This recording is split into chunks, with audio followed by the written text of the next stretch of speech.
O trem acabou de parar na estação de São Bento.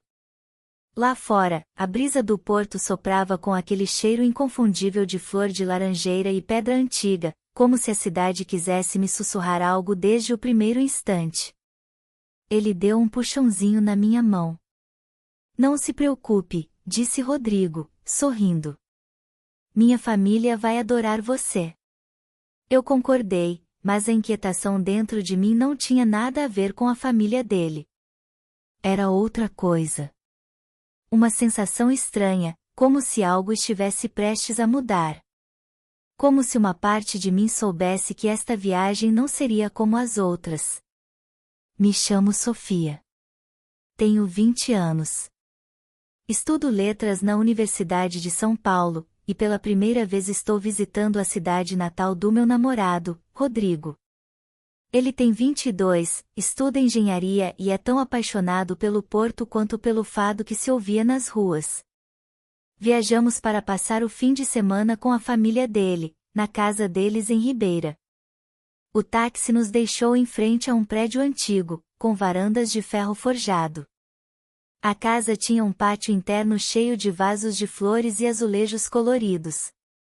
Fui recebida por Dona Isabel, sua mãe, com um abraço caloroso, e depois por seu pai, Senhor Eduardo, com um olhar tranquilo de homem que já viveu muito e fala pouco. Me ofereceram água fresca com limão e me convidaram para sentar sob uma sombrinha. E então, eu o vi pela primeira vez. Ele saiu de dentro de casa com uma camiseta de futebol, o cabelo despenteado e uma toalha pendurada no ombro. Seus olhos eram escuros, quase negros, e quando se encontraram com os meus pela primeira vez, senti algo muito parecido com um tropeço interno. Ela é a Sofia, minha namorada, disse Rodrigo. Sofia, ele é o meu irmão, Tomás. Tomás. Tinha 18 anos, jogava nas categorias de base do FC Porto e era o oposto de Rodrigo. Mais despojado, mais livre, com aquela energia contagiante de quem ainda não conhece limites.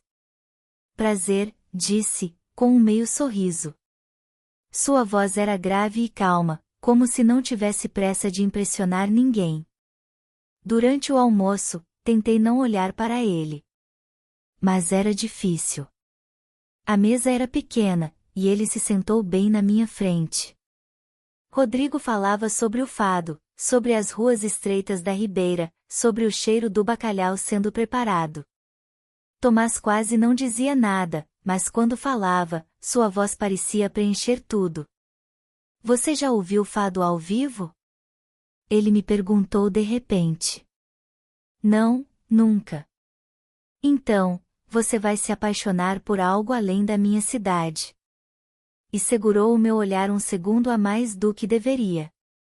À tarde, enquanto Rodrigo ajudava o pai na adega, Dona Isabel me mostrou meu quarto. Era simples, com uma cama de ferro forjado e uma janela que dava para o pátio. Me aproximei e o vi lá embaixo, treinando com uma bola contra a parede, como se precisasse se mover o tempo todo para respirar. Cada vez que a bola quicava, parecia quebrar o silêncio que pairava entre nós desde aquele primeiro olhar. Ao anoitecer, caminhamos pelo bairro. Rodrigo me mostrava ruas, igrejas, o mercado, mas eu sentia que minha atenção não estava completa. Parte de mim tinha ficado naquele pátio, entre o eco da bola e um olhar que eu ainda não entendia. Naquela noite, enquanto removia a maquiagem em frente ao espelho, ouvi passos leves no corredor. Minha porta não se abriu. Mas sua sombra parou do outro lado. Ele não disse nada. Ficou ali por alguns segundos. E então foi embora. Fechei os olhos. Não tínhamos feito nada. Não tínhamos dito nada. E, no entanto, algo tinha começado. A manhã seguinte amanheceu com o céu limpo e um ar morno que prometia calor. O burburinho na casa começou cedo, o senhor Eduardo já estava na adega, Dona Isabel preparava o café da manhã e Rodrigo saía do banho, cantando algo que eu não reconheci. Eu desci para o pátio, atraída pelo som suave de um violão. Lá, num canto sombreado por uma laranjeira, estava Tomás, concentrado nos acordes.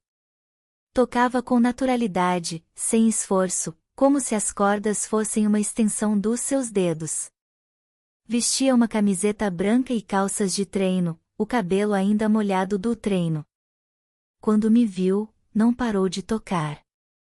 Apenas baixou um pouco a cabeça e disse: "Sempre acorda tão cedo?" "Não", respondi, sorrindo sem querer. "Mas não consegui dormir." "Deve ser o ar do porto. Entra pela pele e não te solta mais." Ele olhou de novo para as cordas, e então seus olhos encontraram os meus. Era um olhar tranquilo, mas intenso. Como se soubesse demais. "Sabe tocar?" perguntou. "Só um pouco. Minha mãe tocava fado. Eu só imitava." "Então vem."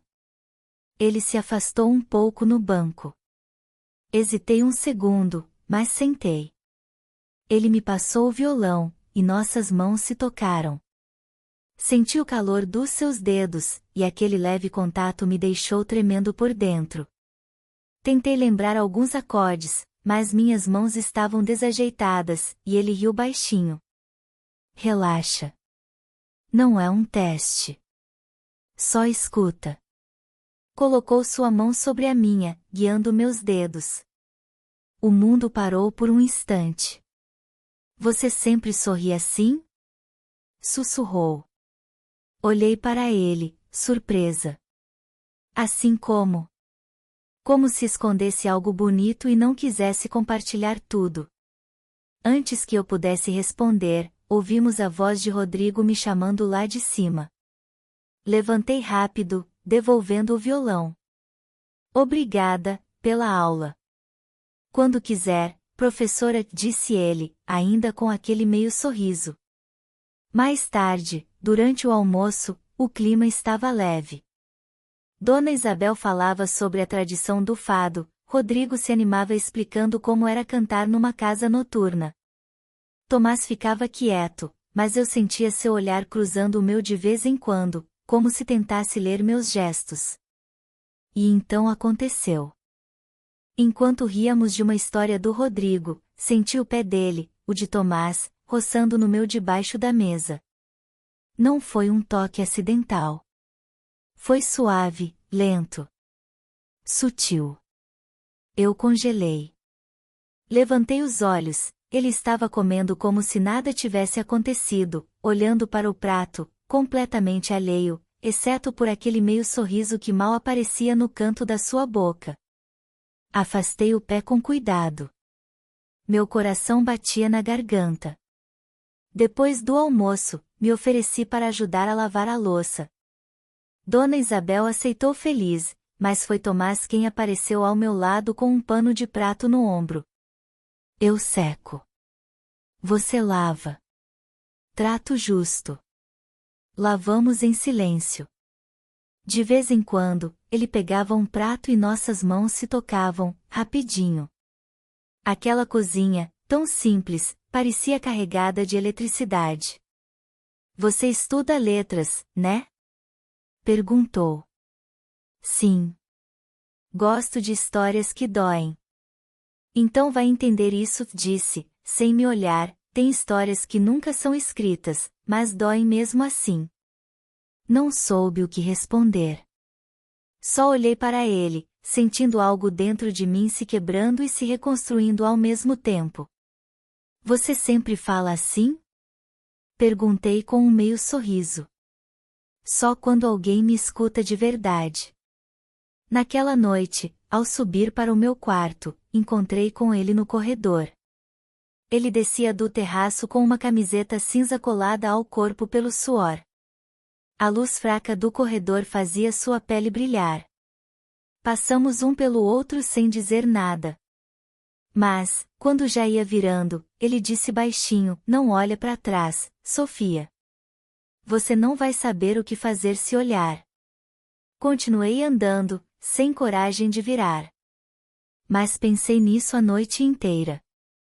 A tarde da Quinta-feira Santa passava com o burburinho da cidade em plena Semana Santa. A família de Rodrigo se preparava para a procissão noturna, uma das mais importantes do ano. O senhor Eduardo e Dona Isabel estavam emocionados, Rodrigo, animado com a tradição, mas eu só sentia uma inquietação latejando no peito. Você não vem? Perguntou Rodrigo, ajustando o casaco em frente ao espelho. Não estou me sentindo muito bem, acho que prefiro ficar em casa. Ele franziu a testa, preocupado. Tem certeza? Podemos ir mais tarde, não se preocupe. Vá com sua família.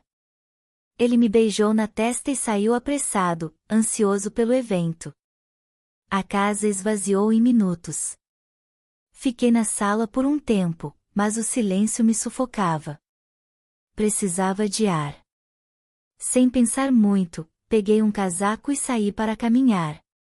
A cidade estava envolta num clima solene.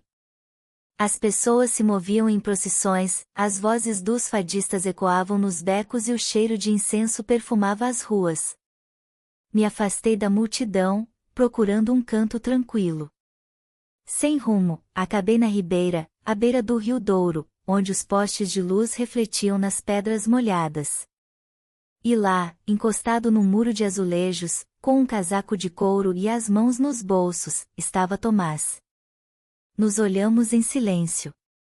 Sabia que você não ficaria em casa, disse ele, com aquele meio sorriso que eu já conhecia bem demais. E você? Pensei que estivesse na procissão. Não gosto de multidões. Prefiro o barulho do rio.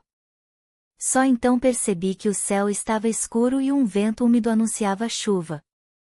Caminhamos em silêncio pela margem. O som dos nossos passos se misturava com o das gaivotas voando baixo. Por que não está jogando esta semana? Perguntei. Porque promessas pesam mais que partidos. Olhei para ele, sem entender. Prometi à minha mãe que nunca deixaria o futebol me afastar da família. Isso parece bonito. Nem sempre é. Às vezes, para não perder algumas coisas, você tem que abrir mão de outras. Não soube o que responder. Parei perto de um lampião, tocando o ferro gelado com os dedos. Do que você tem medo, Sofia? A voz dele soou perto demais. Quem disse que tenho medo? Seus olhos. Eles me contam muitas coisas. Um trovão cortou o céu. Em segundos, a chuva caiu forte, nos encharcando em questão de minutos. Nos abrigamos sob a marquise de um café, ofegantes. O casaco dele pingava. O cabelo escuro grudava na testa. Os lábios entreabertos deixavam escapar um hálito quente. Você está tremendo, sussurrou. Tirou o casaco e colocou sobre meus ombros. O cheiro dele, de chuva, de madeira, de algo que eu não deveria desejar, me envolveu. Tomás, não diga nada, murmurou. Nossos rostos ficaram tão próximos que senti sua respiração se misturando com a minha. Meu coração batia tão forte que temi que ele ouvisse. Por um segundo eterno, tudo parou. E então, outro trovão iluminou o céu. Nos afastamos de repente, como se o universo nos lembrasse que aquilo era proibido. A chuva ainda caía, mas o frio já não tinha nada a ver com o tempo. Temos que voltar, disse, sem olhar para ele. Tomás concordou com a cabeça. Caminhamos em silêncio de volta para casa. Mas algo dentro de mim tinha mudado para sempre. A casa estava em penumbra quando voltamos. A chuva tinha parado, mas o ar ainda estava carregado de umidade, como se a tempestade ainda se recusasse a ir embora. Tomás abriu a porta e me deixou passar primeiro. Na sala, apenas a luz de um poste da rua iluminava os móveis de madeira envelhecida. Boa noite, Sofia, murmurou, com a voz rouca. Quis responder, mas minha garganta estava seca. Subi as escadas em silêncio, sentindo seu olhar nas minhas costas. Quando fechei a porta do quarto, encostei a testa na madeira. Meu coração ainda batia acelerado. Tirei o casaco dele com mãos trêmulas. Ainda cheirava como ele. Na manhã seguinte, o sol inundava a casa. Dona Isabel preparava o café da manhã, Rodrigo falava ao telefone com um amigo, e seu pai lia o jornal. Tomás não estava. Choveu muito ontem à noite, né? Disse Rodrigo, me servindo café. Sim, murmurei, mexendo o açúcar distraidamente. Tomás saiu cedinho, comentou sua mãe. Foi treinar. Assenti com a cabeça, sentindo um vazio estranho no peito. Minha viagem chegava ao fim. Em poucas horas, o trem me levaria de volta a São Paulo, de volta à minha vida. Mas, por que eu sentia que estava deixando algo para trás? Quando terminei de arrumar as malas, encontrei um pequeno bilhete dobrado embaixo do travesseiro. Abri com dedos trêmulos. Sofia, lamento que o destino não nos tenha cruzado antes. Seu, Tomás. Senti um nó na garganta. Não sei quanto tempo fiquei olhando para aquelas palavras.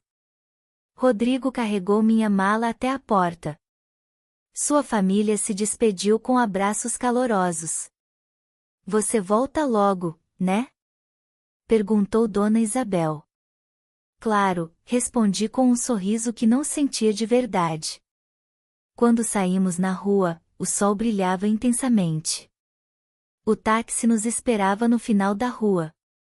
E lá, no pátio, com a camisa do treino colada no corpo pelo suor, estava ele. Tomás chutava uma bola contra o muro, uma vez após outra. Não olhou na minha direção. Ou talvez tenha olhado.